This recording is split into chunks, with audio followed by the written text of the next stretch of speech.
everybody, and welcome to the second morning report. This is kind of a special episode because just last night I watched Mufasa.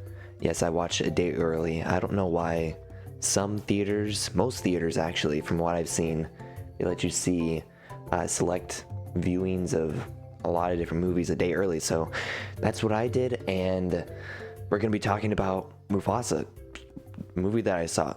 Clearly, I mean, this is what this whole channel is about. Not Mufasa, The Lion King, but of course it's part of The Lion King. And oh man, I've got so many thoughts about this.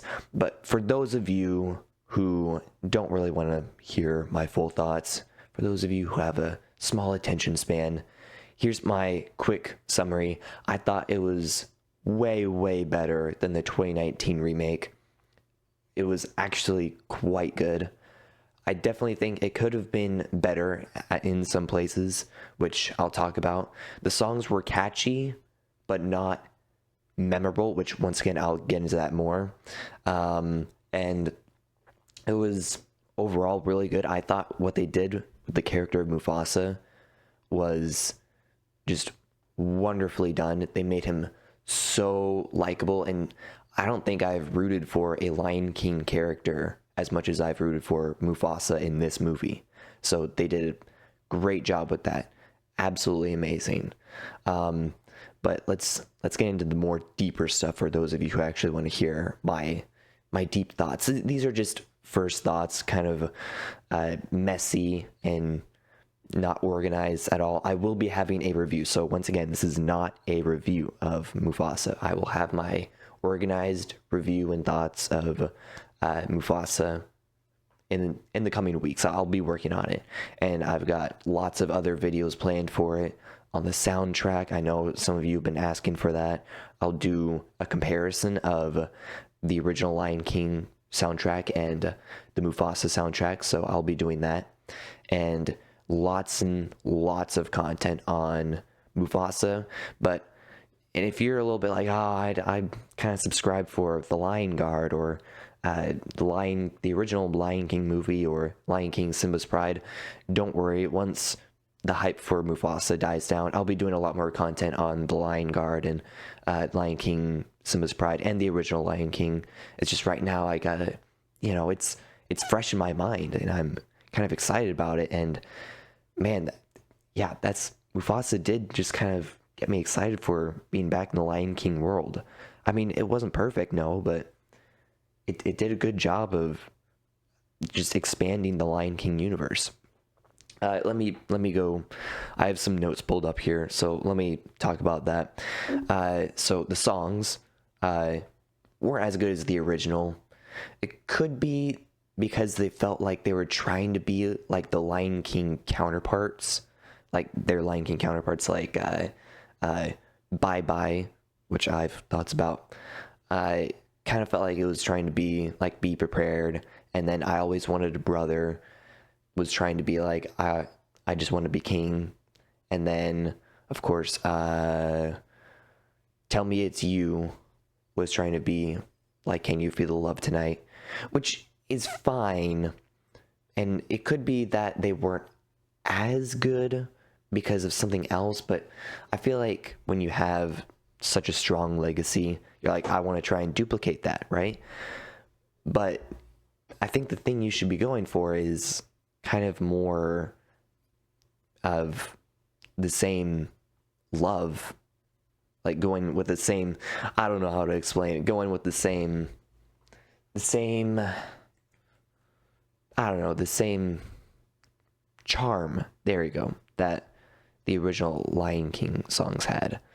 Not necessarily trying to replicate them for the same feel or whatever, but once again, it could be something else. When we talked about wow, I can't speak. Can you tell I just woke up? It's because I'm so excited about Mufasa, and I thought about I thought about doing it last night, but I'm like, no, I can't do it. So let's talk about the songs individually. Belele was interesting. There was another one. Oh crud, what was it? Let me quickly look it up. The beginning song was okay. It was by the same guy who did the first one, which was great. Very great callback. Not nearly as iconic. Let me just say that. Definitely not as iconic as the original one. Let's see. It's called... Ooh, computers... Oh, no. There we go. Okay, so... Mimoso. I think that's how you pronounce it. I apologize. I probably will be pronouncing some names and such wrong. Because I seriously thought the white line, whose name is Kiro, it's spelled, at least in American English, like Cairo, how we would pronounce like Cairo, but like I've never seen that name before, so yeah, I thought it was Cairo. It's Kiro apparently. So yeah, I apologize in advance. Nimoso, it was okay. It was okay, but not memorable. Next one was Milele, which was horribly boring and didn't go as deep as I wish it would have. Which I guess it could be said for all of the songs. They just didn't go super deep in any of the songs. But Milele is something that they really could have gone a bit deeper on, right? I feel like they could have, but instead it was just kind of the surface level, like, hey, we're all longing for Milele, and it just felt, I don't know, it wasn't super interesting, super catchy. It was, yeah, not my favorite, not very memorable. I don't really remember the tune to that as well, where all the others, like I Always Wanted a Brother and Bye Bye, I remember the tunes to that one at least. Milele, I don't remember anything with that one. I remember that Mufasa's parents sung it, and then they were kind of just like frolicking around and talking about the sunlight, but once again, it's just not that memorable. Yeah, I don't know. I Always Wanted a Brother may be my favorite. I think it is. It's definitely 100% Scar's I just can't wait to be king. It's definitely got that vibe going, and I love it. When I first heard it, like a clip, I didn't really think it was all that special, but the more you listen to it, which I'm noticing that with these songs, the more you listen to them, the better they are, the more you listen to them. And I Always Wanted a Brother was, not my favorite. Like, it was whatever. I was like, okay, maybe the other ones are going to be better. But the more I started to listen to it, I was like, okay, this is actually really good. And the I Always Wanted a Brother singing part is pretty iconic, and yeah, it's something that you can easily search for, right? Same thing for Milele and Bye Bye, which we'll get to the love song eventually. But next one, Bye Bye. Bye Bye caught me off guard because I didn't think Kiro said bye bye at first. Like, did I hear him right? It was the wrong saying for what could have been a dramatic moment, but instead it brought it down to the level of the Lion Guard. Not that great.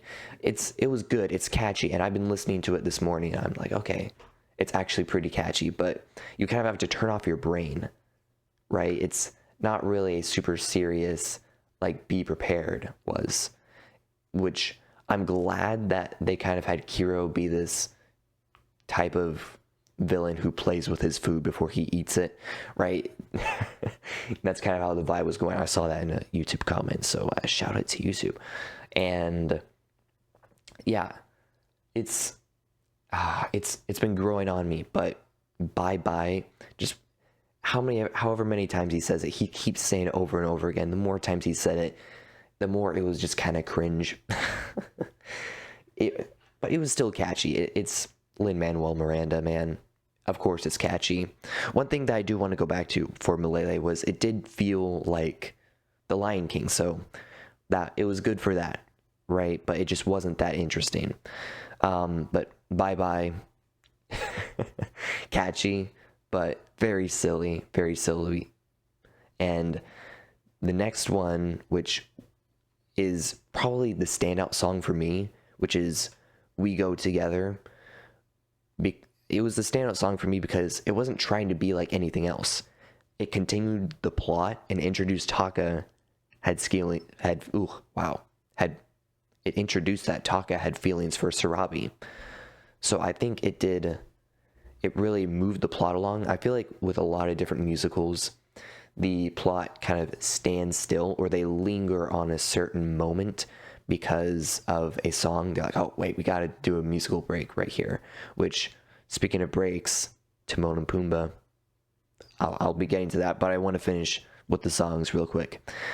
We Go Together. It was quite catchy and fun that Rafiki joined in as well. I don't think he's never really sang in a song before, so that was pretty sweet as well, getting to hear his vocals and the whole kind of road trip aspect. I'm a sucker for road trip stories. I loved Bolt, the Disney movie. I know a lot of people don't even really know what that is, but that's okay. I love road trip stories, and We Go Together is a great road trip story, and I'll talk more about that scene probably in my full review.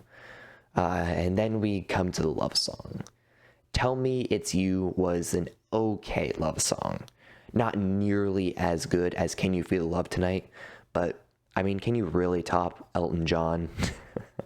I mean, should they have brought him back? I don't know, but then it would have been like they were trying too hard to be, the songs were trying to be like their counterpart on The Lion King, right?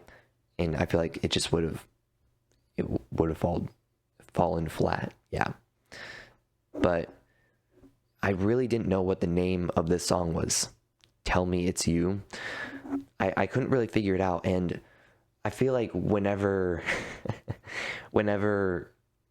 there's a moment in the movie when the audience is thinking about the composers or the creative decisions from the directors, whatever, the writers, I feel like it shows some weaknesses in the film as a whole, at least in those sections.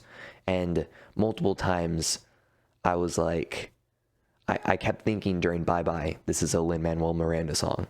And Tell Me It's You, I kept thinking this is their version of Can You Feel the Love Tonight? But I'm like, no, wait, just focus on the story. Don't be like comparing it to anything. But I couldn't help it. It was okay.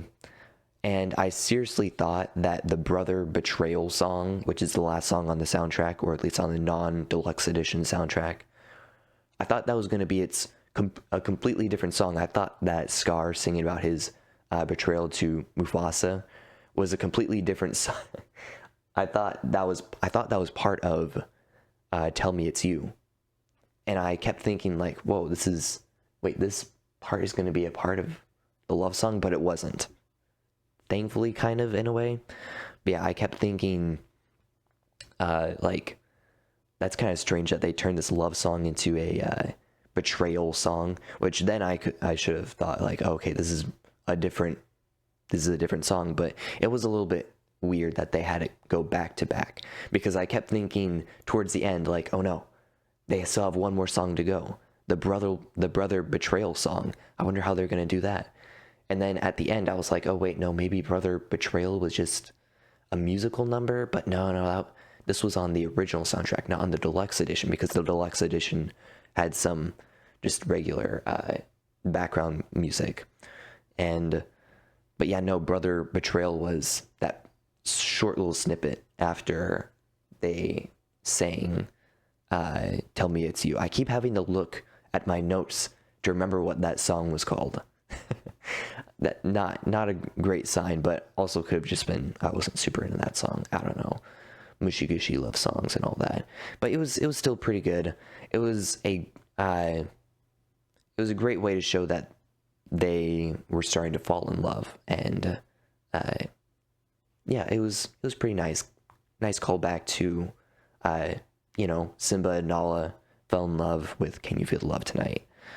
So yeah, those are the songs. Overall, what would I grade the songs? Like a solid C+, maybe a B-, maybe a B-. Okay, some of them were pretty good, but others just fell flat to being memorable. I highly doubt that Tell Me It's You is going to be even close to iconic as Can You Feel the Love Tonight. Maybe because it's an Elton John song, right? Or maybe because it's not an Elton John song, this one. But maybe because it's just not as good, and that's okay. It's okay to have some songs that aren't as good. So soundtrack was pretty good. I'm still happy that I bought the soundtrack on CD, gotta support physical media, and I would listen to the soundtrack. Absolutely. Oh yes, and then I talked about being, just going out of the story. Timon and Pumbaa should have been completely left out of this movie. I know they kind of wanted this to be like Lion King 1.5, right? Because that was loved, but it was because it was its own thing, right? It was like a funny commentary. That they should have had that be like a Disney Plus portion where it would be Timon and Pumbaa talking about Mufasa, and then maybe they would somehow insert themselves. I don't know if they would have been alive, but whatever. It degraded the movie, and it took time away. But not only did it take time away from what could have been more meaningful moments, it also just took the audience out of the original story. Like, come on, let's go back in the story. We don't care about Pumbaa and his farting. Seriously, every single scene they were talking about Pumbaa farting. Oh my gosh, it was awful. They kept coming back to Kiara, maybe for like her own story and maybe her own arc, but it wasn't really working. I think it would have been fine if they would have just kept it the beginning scene and then the end scene for Kiara, right? I don't think they needed to have the in between Kiara's scenes of like showing that she really wants Simba and Nala, her mom and dad, to come back, because it was just the same song and dance routine, not literally. I feel like that would have made it more interesting though, actually, if they had her sing and maybe Rafiki and Timon and Pumbaa. Hey, that would have been interesting. Hey, listen, Disney, you should have hired me. I'm giving you so many different criticisms, and like, you should just hire me. No. But I mean, hey, I'm always open. But yeah, the fact that they kept coming, like, with those flash forwards, it kept taking the audience out, in my opinion. It wasn't really working. They should have cut out the flash forwards and replaced it with more Taka and Mufasa as cubs, and especially showed more of the gradual bond and special connection Mufasa had with Eshe. It was Eshe, right? Not Eshi. Yeah, I'm pretty sure Eshe. Which let me talk about that. Like, Mufasa being an orphan cub, and I'm gonna try and save the spoilers for later on. That way you can be like, oh no, he's talking about spoilers, I'm gonna leave. But Mufasa being an orphan was quite interesting. I thought it would be weird because, Scar and Mufasa are brothers. They never talk about them being orphan brothers, or like, they would have mentioned that, right? But if we're looking at just the live action movies, quote unquote live action, they're still animated, right? The CGI Lion King movies, it does kind of make sense. And I do want to go back and watch the 2019 Lion King movie, even though I know it's not going to be that great. It's not going to be as good as this movie, even, honestly. I enjoyed the Lion King 2019 for what it was, but it's one of those movies that you watch once and it's like, all right, I watched it. That's it. So yeah, and they kept saying Taka, right? And Mufasa, but I'm American, and in the original the original animated Lion King movie, they said Mufasa, and I feel like Taka is kind of more along those lines, so I'm just gonna stay consistent rather than try and be super duper accurate. So their bond was uh, quite something to see, right? I didn't know how they were going to do that. How were they going to show Taka betray Mufasa, or how they were going to show him work up towards like the anti-arc of betraying Mufasa. And they did a really good job. Once again, I'm going to try and keep the spoilers towards the last little bit. But their bond in the beginning was so cute to see, and the callbacks, oh my goodness, the callbacks to so many different Lion King moments, my goodness, like Scar or Taka grabbing Mufasa by the paws. Oh my goodness. That was, and they did it twice too, which was a little bit too much in my opinion. They should have just done it the one time, but they wanted to have like a somewhat redeeming part of Taka, I guess. But you know, it wasn't even Taka that saved Mufasa from the river. It was Eshe, which would have just been perfect because, you know, it was that moment of, you know, Scar betraying Mufasa. But, you know, it's like, oh no, is he going to save him or is he going to betray him? You know, obviously he's going to save him. But no, it wasn't actually him. It was Eshe.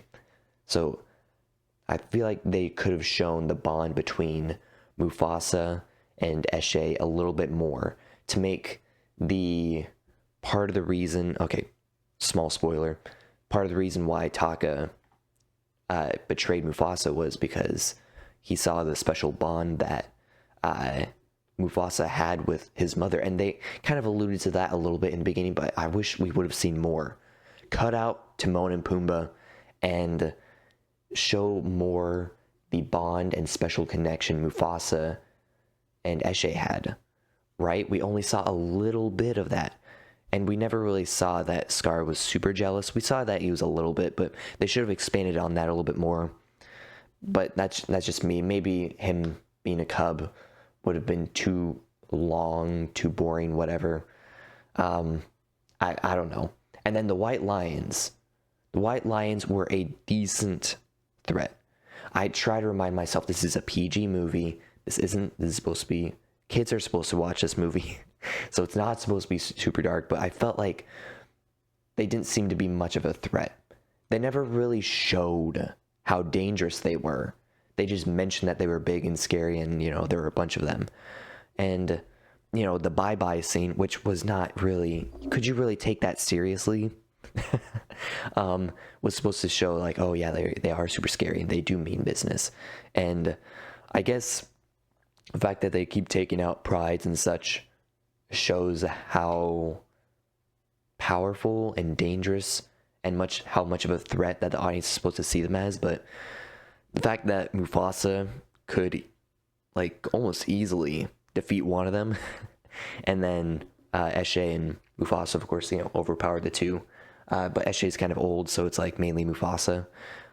It's supposed to be a testament to how strong Mufasa is, I guess, but it also just kind of showed that like the White Lions aren't that much of a threat, but they were so much of a threat to where, you know, obviously Taka's old pride could not handle themselves. You know, they're old and lazy.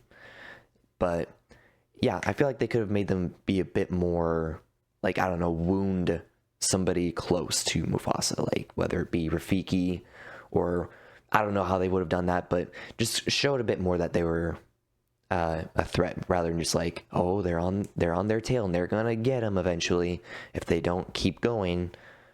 But that's just me. That was just me wanting it to be more dark and gritty, and it's not really supposed to be that kind of a movie. So, you know, I thought the White Lions and Kiro were a decent threat, pretty good antagonists overall. But Mufasa had a wonderful arc, and Sarabi did too. How she was introduced, and you know, apparently Zazu was also introduced, was pretty clever to show, you know, them with the road trip story, you know, and yeah, good backstory for all of them. It made more sense why Scar wanted Sarabi as his mate in the first film, and I'm glad that they showed that, because that's really the big thing that he wanted and was the breaking point for him. Spoiler, whoops, for Mufasa, for Mufasa movie. That was the last straw. Once again, I wish they would have shown Mufasa being a bit more somewhat favored, and then showing how that bothered Taka. Obviously, he was mainly just kind of mad at himself. And Taka's anti-arc was it was really well done, honestly, because I mean, except for the fact that they should have showed a little bit more, but that's just my opinion. They should have showed him a little bit more turning evil and despising Mufasa, but it goes to show that Taka wasn't really bad from the start, right? He didn't have mental issues like the Lion Guard. The Lion Guard, that's kind of a cop-out answer. He had mental issues, sure. But no, Taka had the voices of his father, which said a key point for a key thing that a king uses is deception. And that stayed with him. That definitely stayed with him. To where with Mufasa, he had good parents, and Eshe, he had good mentors, which their voices helped guide him, and what they told him helped guide him more. Which goes to show that who raises you and who you're around, your mentors, really affect who you become, and that's a really great. I thought they did a really great job on that. And once again, just got to go back to Mufasa. They made him selfless to a fault, which is really great to see. It wasn't to the point where like, oh yeah, this Mufasa, he does everything right. But no, it just made him super likable, right? He kind of saw himself as like, whatever, like I'm not a king, which was great to see. That at the end, the reason why the animals bow down to him is for respect. It's not because, Mufasa's making them bow down. So that was also good. It was also interesting on how they gave Scar his name, and Scar, different from the Lion Guard, which I will have a whole different video on, planned and organized this time, on why this is a completely different canon to the animated movies. But yeah, I think him sort of sacrificing himself for Mufasa at the end made Taka less of the villain in this movie, which is good, because he's not supposed to be antagonist. It's supposed to be Kuros. But they still showed that he had bitterness towards Mufasa, and I thought that was well done as well.